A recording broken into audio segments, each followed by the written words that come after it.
सूचना कब मिली? ये आप लोगों को कैसे जानकारी मिली कि ये कहाँ पे है? जैसा कि आपको जानकारी है कि आज सवेरे ही इस जो मलियाबाद में एक महिला की लाश मिली थी, उसका जो है एक मुख्य आरोपी था, वो जिसका नाम दिनेश था, वो गिरफ्तार हुआ था। और जो उसमें एक और आरोपी था जो उसका भाई है, वो मौके से फरार हो गया था। तब से मलियाबाद पुलिस लगातार काउंटिंग ऑपरेशन चला रही थी और उसमें मलियाबाद में उसके साथ जो सेंट्रल क्राइम ब्रांच की टीम है, पुलिस कमिश्नरेट की, और इसके साथ ही इंस्पेक्टर मलियाबाद और इंस्पेक्टर ठाकुर, उनकी सबकी टीमें इसमें लगी हुई थी। लगातार काउंटिंग चल रही थी। इसी बीच आपको करीब 9:30 बजे के आसपास ये सूचना मिली कि ये आज अंधेरे का फ़ायदा उठा के रात में हरदोई भागेगा। इस सूचना पर घेराबंदी की गई और एक संदिग्ध व्यक्ति को जो मोटरसाइकिल से लखनऊ की तरफ से आ रहा था, जब उसको रोकने की कोशिश की तो वो मोटरसाइकिल लेके उसने कच्चे रास्ते पर उतार दिया।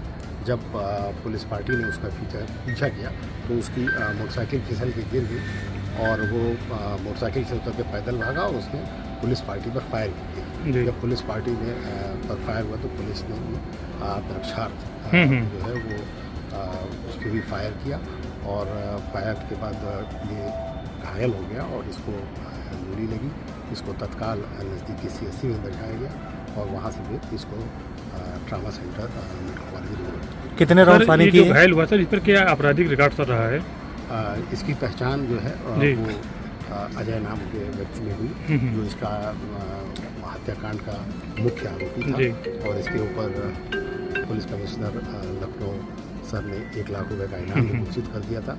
और इसके ऊपर अभी तक की जानकारी के हिसाब से करीब 20 मुकदमे हैं। हाँ सर, अजय की बात की जाए या फिर इससे पहले एक साथी की बात की जाए, इससे पहले एक साथी गिरफ्तार हुआ है, ये इसके साथ मुठभेड़ हुई है। जिस तरीके से आलमबाग में इसने घटना को अंजाम दिया था, कैसे इस महिला को इसने ट्रैक किया था और कैसे इस महिला को यहाँ तक लेके पहुँचा था? ये आपको जानकारी होगी कि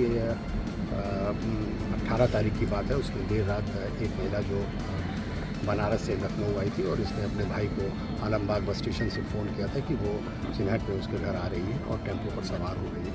कुछ देर बाद फिर उसका फ़ोन स्विच ऑफ हो गया और उसके बाद उसकी डेड बॉडी जो है वो यहाँ पर मलियाबाद से जब पुलिस ने इसमें खोजबीन शुरू की तब उसमें एक व्यक्ति जो सवेरे गिरफ्तार हुआ, दिनेश नाम का, और उसके बाद उसका ये दूसरा भाई। सर, किस रास्ते से ये लेकर के यहाँ तक पहुँचा था और अगर बदमाश की बात की जाए जो मुठभेड़ हुई है, कितनी गोलियाँ उसको लगी हुई हैं? अभी जो जानकारी हुई है अभी उसको शायद सभी 2 फायर लगे हैं। अभी हम लोग जा रहे हैं, उसके द्वारा भी कई फायर किए गए हैं पुलिस पार्टी पर और उसको इलाज के लिए। बरामदगी की बात किया तो बरामदगी क्या कुछ हुई है, क्योंकि इसके द्वारा जो लूट भी की गई थी और उसके बाद जिस तरीके से घटना को अंजाम दिया गया था? जो एक इसकी एक जिस मोटरसाइकिल पे सवार था, एक मोटरसाइकिल अभी उसके बारे में जानकारी की जा रही है। इसके पास एक तमंचा है और इसके अलावा 2 मोबाइल फ़ोन थे और कुछ लाइटर है और अभी सर जो घटना किया जा रहा है। सर जो घटनाक्रम स्थल है सर, क्या नाम है इसका जहाँ पर आपने लोगों के द्वारा जो फिर कार्रवाई की गई है? ये काकोरी से जो मलियाबाद रोड जा रही है।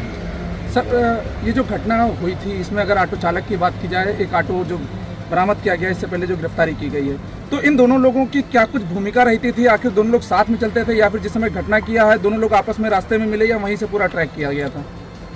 जो जानकारी हुई है, जो सवेरे पूछताछ दिनेश से हुई थी, उसने ये बात बताई थी कि वो महिला को जो लखनऊ का रास्ता नहीं जानती है उसको वो बैठा कर लेके आया था और ये रास्ते में जो किसान पथ के पास ये से मिला और दोनों लोग उसको ले गए और उसके साथ गलत कार्य करने की कोशिश की। जब उसने उसका विरोध किया तो उसने इस घटना में सर ये जान के लिए 2 ही लोग थे?